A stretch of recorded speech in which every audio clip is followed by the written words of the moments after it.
అవసరం ఉంది. పైగా ఎన్డీఆర్ఎఫ్ బోట్స్ కానీ లేకపోతే మిగతా బోట్స్ కానీ రిమోట్ ఏరియాలకి అంటే మెయిన్ లైన్స్ కాకుండా ఉండే అడ్ రోడ్లకు కూడా వెళ్తేనే అప్పుడు పూర్తి సహాయం అందినట్టు అవుతుంది. అప్పటిదాకా ఏదైతే ఆహార పదార్థాలు కూడా పంపిణీ చేస్తున్నటువంటి ప్రాంతం నుంచి కూడా లైవ్ లో సిద్ధంగా ఉన్నారు. అక్కడ పరిస్థితి కూడా వివరిస్తారు. పూర్ణ ఏంటి అసలు అక్కడ ప్రస్తుతం ఏ ప్రాంతంలో ఉన్నారు, అక్కడ అందుతున్నటువంటి సహాయక చర్యలు ఏంటి, అక్కడ ప్రజలు ఇంకా ఏం కోరుకుంటున్నారు? శ్రీహరి, ప్రస్తుతం అయితే మనం విజయవాడ సింగనగర్ ప్రాంతంలోని వ్యాంబే కాలనీ అంటే చిట్ట చివరి ప్రాంతానికి వచ్చాము. ఇక్కడ చూడవచ్చు మొత్తం కూడా ఇక్కడ వరకు కూడా ఈరోజు సహాయ కార్యక్రమాలకి మొత్తం కూడా ఊపందుకున్నాయని చెప్పుకోవచ్చు. ఒక పక్క డ్రోన్ సహాయంతో కూడా ఏదైతే ఇక్కడ వ్యాంబే కాలనీ అపార్ట్మెంట్స్లో ఉన్నారో వాళ్ళందరూ కూడా డ్రోన్ సహాయంతో మొత్తం కూడా పక్కన సహాయ సహకారాలు అందిస్తున్నారు. మరోవైపు ఈ ట్రాక్టర్స్ ద్వారా కూడా మొత్తం వారికి ఎటువంటి సౌకర్యాలు కావాలి ఏంటి అని కూడా మొత్తం కూడా పాల ప్యాకెట్లు, బిస్కెట్ ప్యాకెట్స్, అలాగే టెట్రా మిల్క్ ప్యాకెట్స్ అన్నింటినీ కూడా అందిస్తున్న పరిస్థితి అక్కడ ఉంది.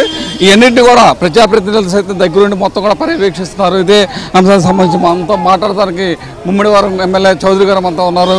ఆయన అడిగి తెలుస్తాం. చౌదరి గారు చెప్పండి, ఎలా ఉన్నాయి ఏర్పాట్లు చూస్తే కనుక? ఈరోజు రిమోట్ ఏరియా కూడా వచ్చి డిస్ట్రిబ్యూషన్ చేస్తున్నారు. ఇప్పుడు దాదాపు 50 సంవత్సరాలుగా లేనటువంటి వర్షం ఈరోజు మనం చూస్తున్నాం. అయితే ఇటువంటి క్లిష్ట పరిస్థితుల్లో చంద్రబాబు నాయుడు గారు ఏ విధంగా స్పందిస్తారు, ఏ విధంగా అడ్మినిస్ట్రేషన్ చేస్తారని చెప్పేసి అందరికీ తెలిసిన విషయమే. దాదాపు 3 రోజులుగా రాత్రి పగలు కూడా కష్టపడి ఏ విధంగా అడ్మినిస్ట్రేషన్ అధికారులు కానివ్వండి, ఒక పక్కన మా వంటి పార్టీ నాయకులను కూడా వచ్చి మా వాలంటీరీగా మా రాజానగర్ నియోజకవర్గం నుంచి 50 మంది వచ్చారు. ఇక్కడ పూర్తి స్థాయిలో ఇక్కడ ఈ సహాయ చర్యల్లో అందరూ కూడా పాల్గొంటున్నారు. అంటే గ్రాస్ రూట్ లెవెల్కి అంటే చిట్ట చివరి ప్రాంతానికి సహాయం అందడం లేదని చెప్పి బాధితులు చాలామంది కూడా ఆవేదన వ్యక్తపరుస్తున్నారు. కేవలం మెయిన్ రోడ్స్కే పరిమితం అవుతుందని కూడా చెప్తున్నారు. అంటే నిన్న వరకు అయితే పూర్తి స్థాయిలో మనకి నీటి మట్టం బాగా ఎక్కువ ఉండటం వల్ల దాదాపు 9 అడుగులు చాలా ప్రాంతాల్లో ఉండటం వల్ల అంటే బోట్స్ ద్వారా అదేవిధంగా డ్రోన్స్ ద్వారా అందజేయడం జరిగింది.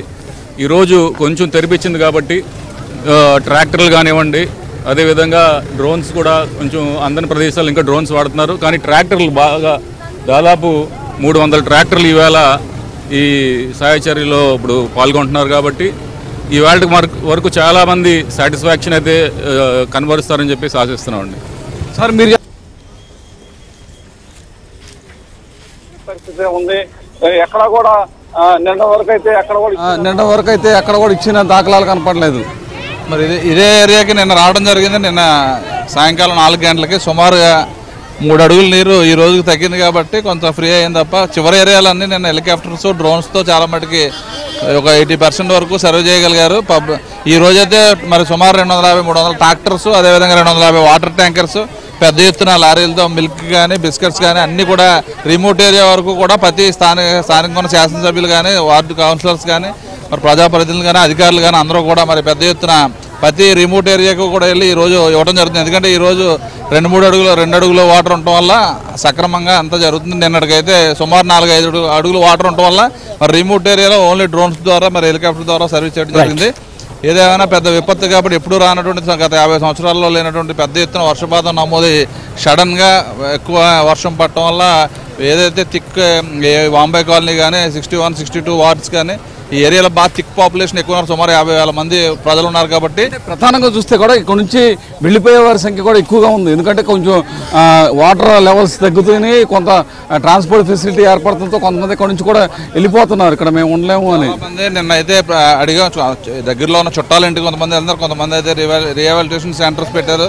మున్సిపల్ కమిషనర్ గారు కానీ, స్థానికంగా శాసనసభ్యులు కానీ, కలెక్టర్ గారు కానీ అక్కడ కూడా కొంతమంది వెళ్ళడం జరుగుతుంది. ఎందుకంటే గత 3 రోజుల నుంచి కరెంట్ లేని సమస్యల్లో మరి ఏదైతే వృద్ధులు, చంటి పిల్లలు ఉన్నారో అటువంటి వాళ్ళు వెళ్తున్నారు. మ్యాక్సిమం అందరూ కూడా ఇంట్లోనే ఎక్కువ మంది ఉన్నారు. కాబట్టి ఈ రోజుతో మ్యాక్సిమం క్లియర్ అవుతుంది. ఏదైనా అనుకోని విపత్తి కాబట్టి దీనికి చంద్రబాబు నాయుడు గారు లాంటి ముఖ్యమంత్రి ఉండటం వల్ల ఈ విధంగా హ్యాండిల్ జరిగింది తప్ప అదేవిధంగా గత ప్రభుత్వంలో ఉన్న వైఎస్ జగన్మోహన్ రెడ్డి అయితే పూర్తిగా నిర్విరామం చేద్దరు.